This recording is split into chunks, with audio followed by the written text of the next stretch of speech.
No vídeo de hoje falaremos sobre um dos pilares da Reforma, conhecido como Sola Scriptura. Mas o que vem a ser Sola Scriptura?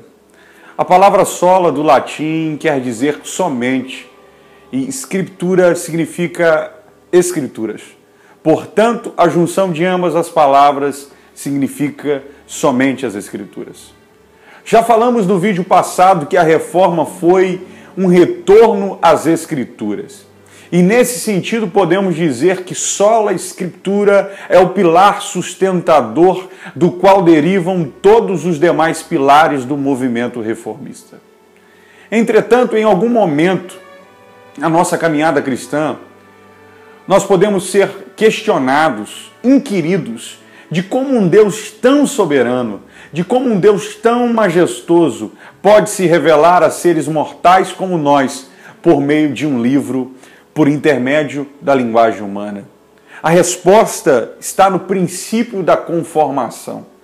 O que vem a ser princípio da conformação? O princípio da conformação é, na revelação, Deus adapta a si mesmo as capacidades da mente e do coração humano. Ou, em outras palavras, Deus transpôs o profundo abismo que há entre Ele como Criador e a humanidade como criação para alcançar o nível das nossas capacidades. Sobre isso, João Calvino assevera: Deus fala conosco como que a balbuciar, como as amas costumam fazer com as crianças. O conhecimento de si mesmo é conformado à pobreza da nossa compreensão, descendo muito abaixo de sua excelsitude.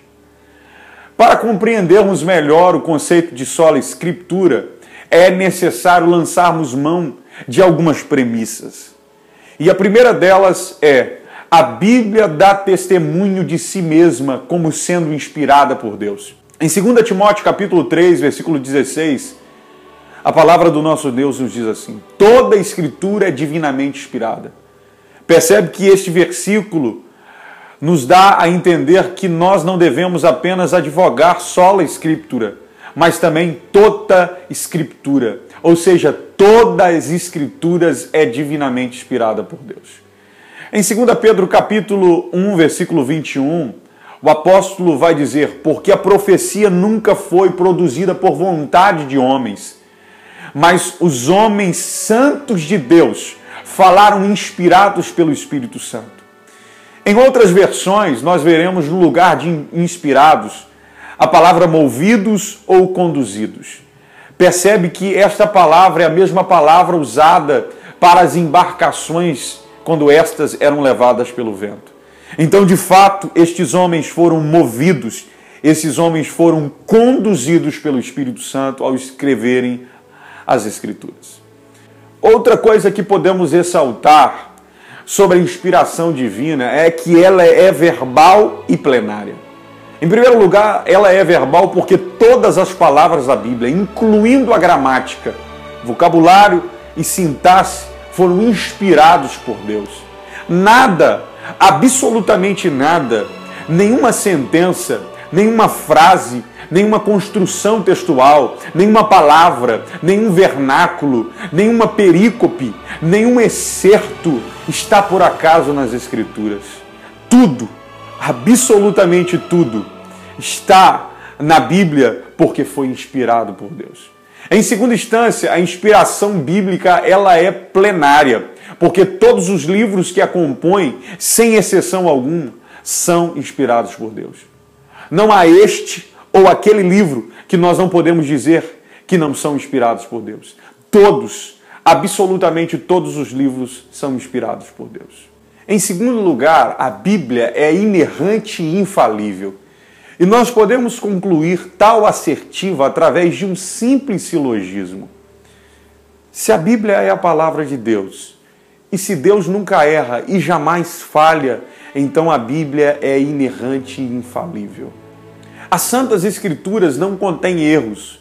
Nós vemos na Bíblia paradoxos e mistérios, mas nunca contradições. Em terceiro lugar, a Bíblia é suficiente. Tudo o que devemos saber para vivermos para a glória de Deus e recebermos a vida eterna está revelado nas Escrituras. Franklin Ferreira, em sua obra Pilares da Fé, comentando sobre o conceito de suficiência das Escrituras, assevera: aqui nós não podemos esgarçar ou esmiuçar o significado da suficiência da Bíblia e esperar demais dele. Em outras palavras, Franklin quer dizer que ela é suficientíssima para a vida do cristão e ponto final. Mas existe um problema instaurado em muitas igrejas, em muitas denominações dos dias de hoje. É a falta de apreço pela palavra de Deus. Há muitos cristãos que, para mim, não passam de cristãos nominais, cristãos que só arrogam para si o título de cristãos, porque eles almejam ouvir a voz de Deus, eles almejam Deus se revelar a eles, mas desde que não seja por meio da exposição da palavra. E isso é degradante, e isso é vexatório. Posso lhes assegurar que os islamitas meditam no Alcorão, os budistas no Tripitaka, no Vinaya e no Sutta, os hinduístas meditam no livro dos Vedas, os kardecistas leem os escritos de Allan Kardec e de Chico Xavier, e os crentes em Cristo, em que meditam? Muitos optam pelas colunas sociais, outros pelos jornais que trazem as últimas novidades do mundo. Eles leem as novidades dessa terra, mas não vivem as novidades do céu por meio da palavra.